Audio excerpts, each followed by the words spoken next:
Hello dear students, so in today's video we will discuss about the stationary waves or the standing waves in a string. Clear है, हम stationary wave या standing wave के बारे में पढ़ेंगे जो कि एक स्ट्रिंग के अंदर प्रोड्यूस हो रही है। सबसे पहले पता होना चाहिए आपको what is the stationary wave या स्टैंडिंग वेव। कुछ भी नाम आ सकता है, स्टेशनरी या स्टैंडिंग। जब दो progressive wave same amplitude, same time period and same speed से ट्रेवल करती हैं अपोजिट डायरेक्शंस में। कैसी डायरेक्शन में? अपोजिट। तब जो रिजल्टेंट वेव है वो हमें does not appear to travel, हमें ट्रेवल करती हुई नहीं लगेगी, हमें लगेगा कि वो रेस्ट पर है। तो उस वेव को बोलते हैं स्टैंडिंग वेव या स्टेशनरी वेव, क्योंकि हमें वो ट्रेवल करती हुई नजर नहीं आ रही, इसीलिए उसका नाम स्टैंडिंग है। या फिर स्टेशनरी यानी रेस्ट पर है वो। बात समझ में आ गई? देखिए, दो प्रोग्रेसिव वेव हैं या दो ट्रेवलिंग वेव हैं बेटा।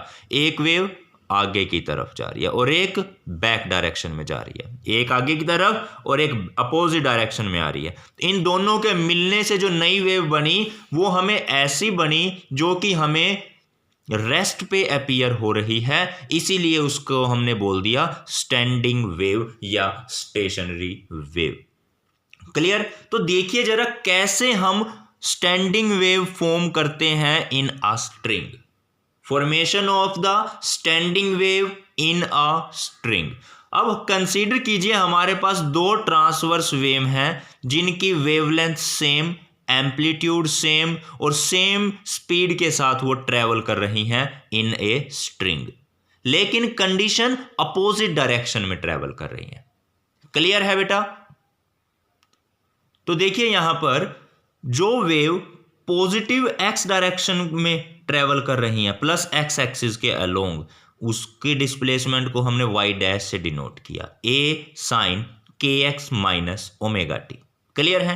फिर जो नेक्स्ट वेव है वो माइनस एक्स एक्सिस में, एक तो प्लस एक्स एक्सिस और एक माइनस एक्स एक्सिस की तरफ ट्रेवल करती है। इसकी डिस्प्लेसमेंट वाई डबल डैश, ए साइन के एक्स, वो पॉजिटिव एक्स वाली को माइनस ओमेगा टी, जो नेगेटिव में आ रही है उसमें साइन चेंज हो जाएगा प्लस ओमेगा टी।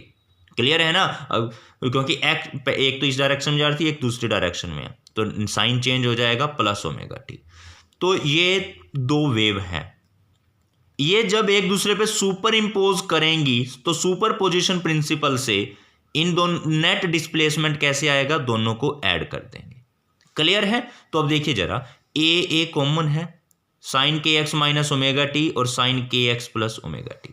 तो sine A plus sine B, formula लगाया हमने sine A plus sine B का, तो 2 sine A plus B divide by 2 cos A minus B divide by 2। अब दोनों को बेटा सोल्व किया, इसको सोल्व करने से हमारे पास आया साइन के एक्स, इसको सोल्व करने से आया कोस माइनस ओमेगा टी। इस 2 को बाहर लिखा। क्लियर है बेटा? समझ में आया ना? अब जो टर्म टाइम के साथ वेरी कर रही है उसको अलग रखो, ये कोस ओमेगा टी को अलग रखा और अंदर एक टर्म ब्रैकेट में लिख दी हमने 2a sign k x, 2a sign k x. Clear है? तो ये जो वेव है बेटा, ये हमारी स्टैंडिंग वेव की इक्वेशन आई। किसकी इक्वेशन आई? स्टैंडिंग वेव की इक्वेशन। और यहां पर ये कोस की टर्म में है, ये इक्वेशन कैसी है? कोस की टर्म में। और यहां पर देखिए 2a साइन के एक्स, ये क्या है?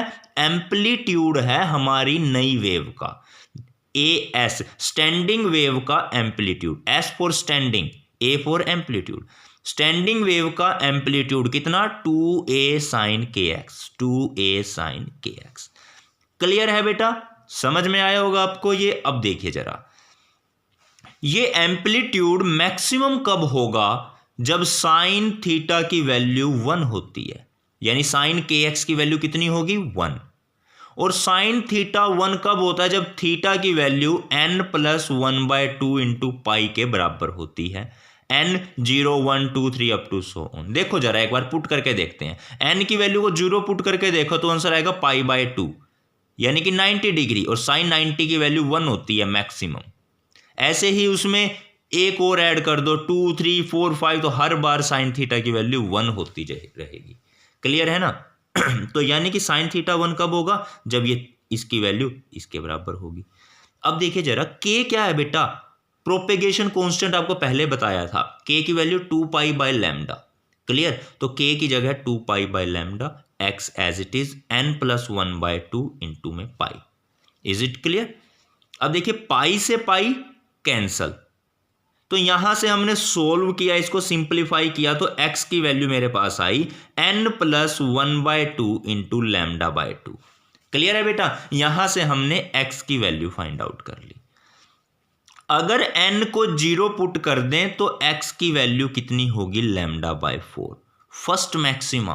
तो यहां पर हमें जो एम्पलीट्यूड मिलेगा, मैक्सिमम एम्पलीट्यूड मिलेगा, और ये जो पहला मैक्सिमा है इसकी पोजीशन बता रहा है हमें x इक्वल टू λ/4। ये क्या है, यानी कि फर्स्ट मैक्सिमा जो मैक्सिमम एम्पलीट्यूड है वो हमें यहां पर मिलेगा।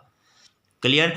अगर n की वैल्यू 1 पुट कर दें, यहां पर 1 पुट कर दो, तो आपके पास आएगा 3 λ/4। ये किसकी पोजीशन है बेटा, सेकंड मैक्सिमम एम्पलीट्यूड।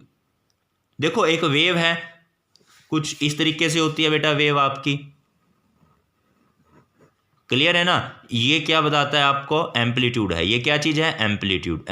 ये फर्स्ट एम्पलीट्यूड, ये सेकंड एम्पलीट्यूड, ये थर्ड एम्पलीट्यूड। क्लियर है? तो first, second, third, fourth, fifth. तो स्टैंडिंग वेव की जब बात करते हैं तो उसमें फर्स्ट एम्पलीट्यूड कहां पर बनता है, फर्स्ट मैक्सिमम एम्पलीट्यूड यहां पर, इस पोजीशन पर। सेकंड इस पोजीशन पर बनता है। क्लियर है? तो बेटा देखिए, जो पोजीशन, ऐसी पोजीशन जहां पर एम्पलीट्यूड जो है स्टैंडिंग वेव का वो मैक्सिमम होता है, उन पोजीशन को बोलते हैं एंटीनोड।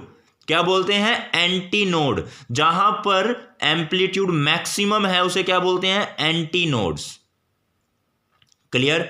और जो डिस्टेंस है बिटवीन टू सक्सेसिव एंटीनोड, देखो यानी कि ये भी एक एंटीनोड है, ये भी एक एंटीनोड है। क्यों है एंटीनोड? क्योंकि यहां डिस्प्लेसमेंट आपकी एम्पलीट्यूड मैक्सिमम है, एक यहां पर एम्पलीट्यूड मैक्सिमम है। बात समझ में आई है बेटा? तो इन दोनों के बीच का जो डिस्टेंस है, यानी इसमें से ये माइनस कर दो, इसमें से ये माइनस कर दो, 3 λ/4 में से λ/4 माइनस किया तो λ/2, यानी दो एंटीनोड के बीच का डिस्टेंस λ/2। क्लियर है? और एंटीनोड क्या होता है, position of amplitude of standing wave are maximum are called antinode. जहां पर एम्पलीट्यूड या यूं कहें डिस्प्लेसमेंट मैक्सिमम होती है उसी पोजीशन को बोला जाता है एंटीनोड। और जहां पर डिस्प्लेसमेंट मिनिमम होती है उसे बोलते हैं नोड। जहां मैक्सिमम उसको एंटीनोड, जहां मिनिमम उसको नोड। बात समझ में आई? नोड यानी नल यानी मिनिमम। तो अब देखिए जरा, एम्पलीट्यूड मिनिमम कब होगा, अगर साइन के एक्स की वैल्यू 0 होगी। और साइन थीटा 0 कब होता है, जब थीटा की वैल्यू n पाई के बराबर है। n की वैल्यू वही 0, 1, 2, 3 अप टू सो ऑन। के की वैल्यू बेटा 2 pi by lambda, 2 pi by lambda, x का x, n पाई का n। यहां से x की वैल्यू निकाली n λ/2। क्लियर? तो ऐसी पोजीशन जहां मिनिमम एम्पलीट्यूड होता है स्टैंडिंग वेव के अंदर, उसको बोलते हैं नोड। क्या बोलेंगे बेटा, नोड। अगर n को 0 पुट किया तो x की वैल्यू भी 0, यहां पर फर्स्ट नोड बनेगा। अगर n 1 पुट किया तो x की वैल्यू λ/2, यहां सेकंड नोड बनेगा। क्लियर है ना? डिस्टेंस बिटवीन टू नोड कितना, इसमें से ये माइनस कर दो तो सेम λ/2। दो नोड के बीच का डिस्टेंस भी यही है, एंटी नोड के बीच का डिस्टेंस भी यही है। ठीक है? तो ये तो था बेटा सिंपल केस। अभी जो अपना केस आता है, that is the standing wave in a string fix at both and. हमने एक ऐसी रस्सी ली बेटा जो कि दोनों ही सिरे से क्या है, फिक्स है, जिसको हमने बोथ एंड पर क्या कर दिया है, फिक्स कर दिया है। ये देखिए बेटा, आप यहां पर एक रस्सी है जो कि दोनों सिरे से बंधी हुई है। ये इस सिरे से भी बंधी हुई है, इस तरह भी बंधी हुई है। उसको हमने बार बार अप एंड डाउन जर उसके अंदर प्रोड्यूस किया, up down up down up down, उसको बार बार वाइब्रेट करवाया, तो उसमें कुछ इस तरीके की एक वेव बन जाती है। आपने कभी देखा भी होगा करके।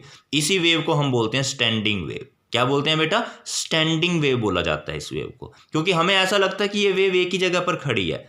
रस्सी के दो सिरे फिक्स हैं हमने बीच में से पकड़ के उसको बार बार अप एंड डाउन मूव करवाया तो क्या हो गया, उसके अंदर हमें कुछ इस तरीके की वेव दिखती है जिसको बोला जाता है स्टैंडिंग वेव। क्लियर है बेटा। अब देखिए जहां पर रस्सी खत्म होती है और जहां से रस्सी शुरू होती है, इन दोनों ही पोजीशन पर जो डिस्प्लेसमेंट है वो मिनिमम है, जीरो। यहां पर डिस्प्लेसमेंट मैक्सिमम, यहां मिनिमम, यहां मिनिमम मैक्सिमम, मिनिमम मैक्सिमम। तो जहां पर डिस्प्लेसमेंट मिनिमम होती है उसको क्या बोला जाता है, नोड। क्या बोला जाता है बेटा, नोड। तो यहां से रस्सी शुरू हुई, यहां तक खत्म हुई। रस्सी की टोटल लंबाई है एल, लंबाई एल होती है जहां पर, इस पूरी लेंथ पर यहां पर क्या बनता है, नोड, यानी कि मिनिमम एम्पलीट्यूड बन रहा है, सॉरी मिनिमम डिस्प्लेसमेंट। तो देखिए अब दोबारा से एक बार समझिए इस टॉपिक को, स्टार्टिंग से समझाते हैं। Standing wave in a string fix at both and. एक रस्सी है जो दोनों सिरों पे फिक्स है, दोनों ही एंड उसके हमने फिक्स कर रखे हैं। स्ट्रिंग जिसकी लेंथ कितनी है, L, fix at both the and, दोनों ही सिरों से वो क्या है, फिक्स है। तो जो मैक्सिमम एम्पलीट्यूड है स्टैंडिंग वेव का वो हमने अभी फाइंड आउट किया था इससे पहले वाले टॉपिक में, x equal to n plus 1/2 lambda by 2। और जो मिनिमम के लिए हमने कंडीशन निकाली थी x की वैल्यू n लैम्डा बाय 2। देखिए जरा अभी दिखाता हूं, x की value n lambda by 2 minimum के केस में हमने किया था, और मैक्सिमम के केस में हम कर चुके थे n plus 1/2 lambda by 2। Clear. और n की वैल्यू यहां पर वही 0, 1, 2 up to so on. Clear. और जो स्ट्रिंग है कहां कहां पे फिक्स है, x इक्वल टू 0 पर और x इक्वल टू l, इन दोनों सिरों पे फिक्स है। जहां पे रस्सी फिक्स है, बंधी हुई है, वहां पे नोड बनते हैं। क्या बनते हैं, node. Nodes are formed at x equal to 0 and x equal to l। ठीक है, नोड का मतलब बेटा मिनिमम डिस्प्लेसमेंट। तो अगर हम x को l पुट कर दें, मिनिमम एम्पलीट्यूड के लिए है ना ये वाला केस, और जहां पर x इक्वल टू एल है वहां मिनिमम एम्पलीट्यूड ही बनता है, तो x की जगह l रखो, n लैम्डा बाय 2। तो l की वैल्यू क्या आई, n लैम्डा बाय 2। ठीक है, यहां तक समझ में आया। अब आगे समझिए बेटा, हम पढ़ेंगे मोड ऑफ वाइब्रेशन के बारे में। तो मोड ऑफ वाइब्रेशन क्या है, the manner in which string vibrate. String जिस तरीके से वाइब्रेट करती है और एक स्टैंडिंग वेव बनाती है, उसी तरीके को बोला जाता है मोड ऑफ वाइब्रेशन। बात समझ में आई है बेटा। जिस मैनर में हमारी स्ट्रिंग ने वाइब्रेट किया और स्टैंडिंग वेव प्रोड्यूस करी, उसको बोलते हैं मोड ऑफ वाइब्रेशन। तो सबसे पहले हम समझते हैं बेटा फर्स्ट मोड ऑफ वाइब्रेशन। जो फर्स्ट मोड ऑफ वाइब्रेशन है उसमें n की वैल्यू 1 पुट करेंगे हम, n इक्वल टू 1। तो l किसके इक्वल हो जाएगा, लैम्डा को मान लिया लैम्डा 1, n को 1 तो लैम्डा को लैम्डा 1 डिवाइड बाय 2, l की वैल्यू लैम्डा 1 बाय 2। अगर लैम्डा 1 निकाल लें तो 2l, यहां से सोल्व करके लैम्डा 1 की वैल्यू 2l, ये 2 इस तरफ आ जाएगा। तो ये जो मोड ऑफ वाइब्रेशन है इसको बोला जाता है बेटा फंडामेंटल मोड, या फिर फर्स्ट हार्मोनिक बोलते हैं इसको। क्या बोलते हैं, फंडामेंटल मोड या फिर फर्स्ट हार्मोनिक। याद रखना है आपने। क्लियर है। तो चलिए अब नेक्स्ट पेज पे देखते हैं। अच्छा देखिए, जो फ्रीक्वेंसी है, जो फर्स्ट मोड ऑफ वाइब्रेशन है हमारा, इसके अंदर फ्रीक्वेंसी कितनी होती है, वेलोसिटी का फॉर्मूला होता है फ्रीक्वेंसी इंटू लैम्डा। फ्रीक्वेंसी और लैम्डा यानी वेवलेंथ दोनों को मल्टीप्लाई करते हैं तो वेलोसिटी आती है। तो यहां से फ्रीक्वेंसी निकालनी है हमने। फ्रीक्वेंसी तो लैम्डा इस तरफ आके डिवाइड में, फ्रीक्वेंसी बराबर वेलोसिटी बाय लैम्डा। वेलोसिटी तो v है, लैम्डा है 2l। अभी हमने फाइंड आउट किया था लैम्डा 1 की वैल्यू 2l। बेटा एक बात याद रखनी है, वेलोसिटी और फ्रीक्वेंसी दोनों की शेप में मैंने देखो क्लियरली डिफरेंस बनाया हुआ है। आपने भी ऐसे ही करना है, वरना कई बार कंफ्यूज समझ नहीं आता एग्जामिनर को आपका वेलोसिटी कौन सी है और वेवलेंथ कौन सी है, और आप गलती कर बैठते हो। क्लियर। तो ये ध्यान से, तो ये जो frequency I knew bye 2l, इसको बोला जाता है फंडामेंटल फ्रीक्वेंसी या नेचुरल फ्रीक्वेंसी। क्या बोलेंगे, फंडामेंटल फ्रीक्वेंसी या फिर नेचुरल फ्रीक्वेंसी।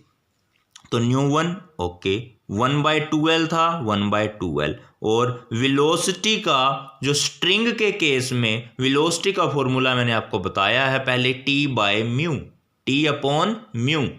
ये क्या होती है? Linear mass density. आपको पहले करवा चुके हैं, एक बार वेलोसिटी वाला केस दोबारा से देख लेना। क्लियर है बेटा? यहां तक समझ में आया? अब बात करते हैं second mode of vibration. Second mode of vibration में एन की वैल्यू को 2 पुट कर दो, तो यहां से एल कितना आएगा?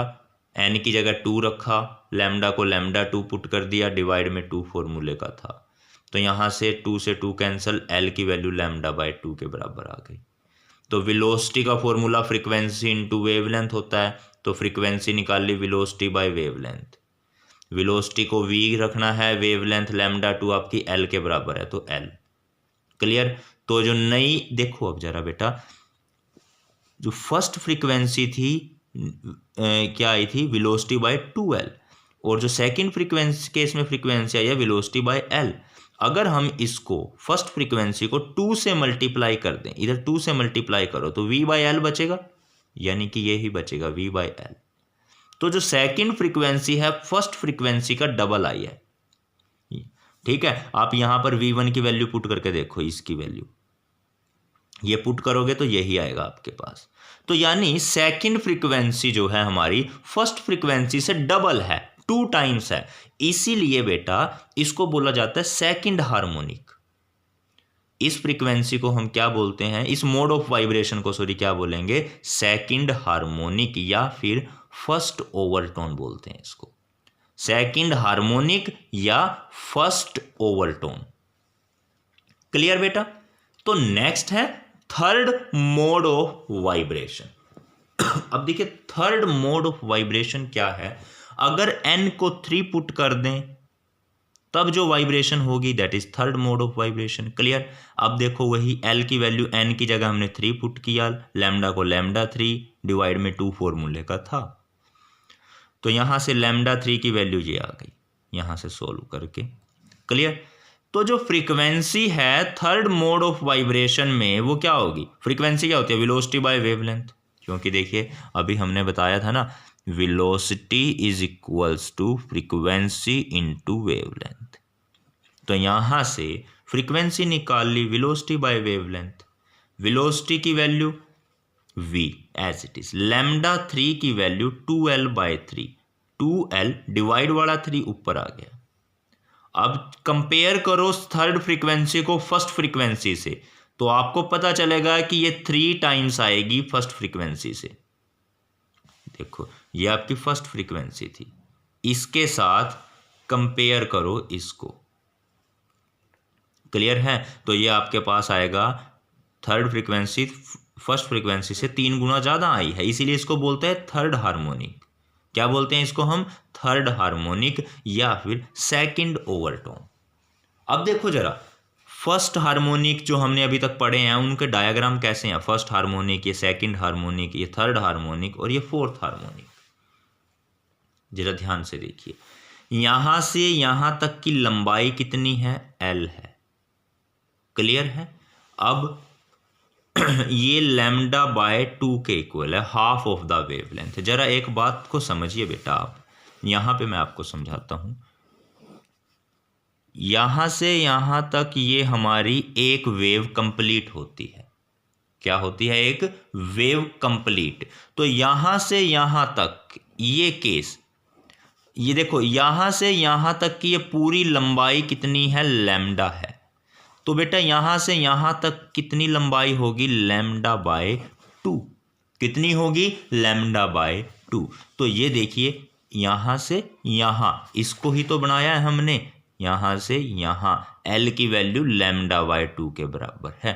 बात समझ में आ गई है ना? और जैसे एक इंसिडेंट वेव है वैसे रिफ्लेक्टेड वेव नीचे की तरफ होगी। क्लियर है बेटा? समझ में आया कि नहीं आया? तो L की वैल्यू λ1/2, इसको बोलते हैं फर्स्ट हार्मोनिक, क्योंकि हमने सोल्व किया था ना फर्स्ट हार्मोनिक में L की वैल्यू, देखिए अभी आपको दिखाता हूं मैं, L की वैल्यू λ1/2 आई थी मेरी फर्स्ट हार्मोनिक के केस में। तो वही तो हमने यहां पर किया है अभी डायग्राम। ये डायग्राम ध्यान रखना बना कैसे है। अब देखिए जरा सेकंड हार्मोनिक का केस हम देखते हैं। जो सेकंड हार्मोनिक है बेटा, अब सेकंड हार्मोनिक के केस में हमारे पास क्या आया था, जो एल है वो लैम्डा 2 के इक्वल आया था, यानी कि लेंथ जो है वेव लेंथ के बराबर आई थी। तो अब देखिए ये लेंथ यहाँ से यहाँ तक है रस्सी की, और ये कंप्लीट एक वेव लेंथ यानी पूरी वेव कंप्लीट हो चुकी है ना यहाँ से यहाँ तक। देखो पहले तो ये गई ओरिजिनली वेव, क्लियर है, और फिर ये वेव यहाँ से होते हुए यहाँ तक एक वेव पूरी हो चुकी है। ये इंसिडेंट वेव आपकी यहाँ से चली और घूमती हुई यहाँ तक पहुँच गई, क्लियर है बेटा, और रिफ्लेक्ट होकर के वो वापस चली जाएगी इधर। ये रिफ्लेक्टेड वेव है और ये इंसिडेंट वेव है, क्लियर है ना बेटा। तो एल की वैल्यू पूरी कंप्लीट वेवलेंथ के बराबर आई है, इसको बोलते हैं सेकंड हार्मोनिक, ठीक है। और इसको भी थोड़ा सा डार्क कर दो, ऊपर से डार्क वाली क्या रिप्रेजेंट कर रही है, आपकी इंसिडेंट वेव को शो कर रही है बस, और नीचे वाली है आपकी रिफ्लेक्टेड वेव। अब थर्ड हार्मोनिक में क्या आया बेटा, आपकी देखिए जो वेवलेंथ है 3 λ/2 है, 3 λ/2। देखो जरा 3 λ/2 यानी कि आधी आधी वेवलेंथ 3 बारी रिपीट हो रही है। देखो ये आधी, ये भी आधी, ये भी आधी। देखो ये हाफ वेव, ये सेकंड हाफ वेव और ये थर्ड हाफ वेव 3 बारी रिपीट हो गई ना। तो एल की वैल्यू 3 λ/2 यानी λ/2 3 बार रिपीट हुआ। ये है ना आपकी ये वेवलेंथ कितनी है, यहाँ से यहाँ तक की वेवलेंथ कितनी है बेटा, λ/2, और यहाँ से यहाँ तक की वेवलेंथ कितनी है, ये λ/2। यहाँ से यहाँ तक की वेवलेंथ कितनी है बेटा, λ/2। Is it clear. यहाँ से यहाँ λ/2, यहाँ से यहाँ λ/2, यहाँ से यहाँ फिर λ/2, टोटल कितने λ/2 हो गए, 3 हो गए, 3 λ/2, क्लियर है। तो इसको बोलते हैं हम थर्ड हार्मोनिक। इसी तरह से फोर्थ हार्मोनिक में 4 बार 2 λ के इक्वल आएगी, एल की वैल्यू 2 λ। हमने यहाँ तक थर्ड हार्मोनिक तक सोल्व किया है, फोर्थ हार्मोनिक आप खुद से निकाल सकते हो, ठीक है ना, वो भी ऐसे ही आएगा। तो इसमें भी देखिए बेटा, ये यहाँ से यहाँ तक ये तो एक कंप्लीट वेव पूरी होगी, 1 λ, यहाँ से यहाँ तक 1 λ पूरा हो गया। अब फिर ये वेव आगे चलेगी और ये दोबारा से फिर कंप्लीट हो गई। तो 1 λ तो यहाँ से यहाँ तक फिर 2 λ हो गया, तो 2 λ एल की वैल्यू यानी ये कंप्लीट लेंथ की वैल्यू 2 λ के बराबर है।